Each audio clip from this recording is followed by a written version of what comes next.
চলে এসেছি বন্ধুরা আমার ছাদ বাগানে ছোট্ট একটা মিনি ব্লগ নিয়ে। শ্বেতকণ্ঠ গাছটা অনেক দিন ধরে টবটা ভেঙে রয়েছে, টবের জন্য আর ঠিক করে বসাতে পারছিলাম না। একটা টব জোগাড় হয়েছে, তাই ভাবলাম টবের মধ্যে বসাবো। আর তোমরা আমাকে অনেকেই কমেন্ট করেছো, দিদিভাই নীলকণ্ঠ গাছটা, কাগজ ফুল গাছটা কীভাবে ওরকম রাউন্ড করেছো তার দিয়ে। তো আমি বলেছিলাম কিন্তু তার ছাড়াই করেছি। তো ওই জন্য ভাবলাম তোমাদেরকে আরও একবার দেখিয়ে দিই আমি কীভাবে রাউন্ড করেছিলাম।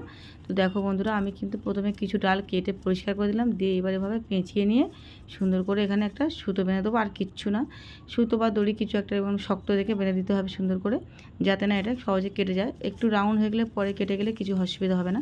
এবার আমি সাইড দিয়ে কেটে পরিষ্কার করে দিলাম, আর যেগুলো সরু সরু রয়েছে ওগুলো একটু পেঁচিয়ে পেঁচিয়ে ভিতরে দিয়ে দিলাম। এইবার আমরা এটাকে টবের মধ্যে বসাবো। টবের মধ্যে আলাদা করে মাটি আজকে ব্যবহার করবো না। দেখো বন্ধুরা, যে ডালগুলো কেটে বাদ দিয়েছিলাম ওই ডালগুলোই টবের মধ্যে দিয়ে দিলাম। এবার শুধু এই যে সব শুদ্ধ বসিয়ে দিলাম, এটা কিন্তু খুব সুন্দরভাবে বসে যাবে। তো আজকে ছিল বন্ধুরা এটাই ব্লগ। কেমন লাগলো কমেন্ট করে জানিয়ে, ভালো লাগলে চ্যানেলটি সাবস্ক্রাইব করে নিও।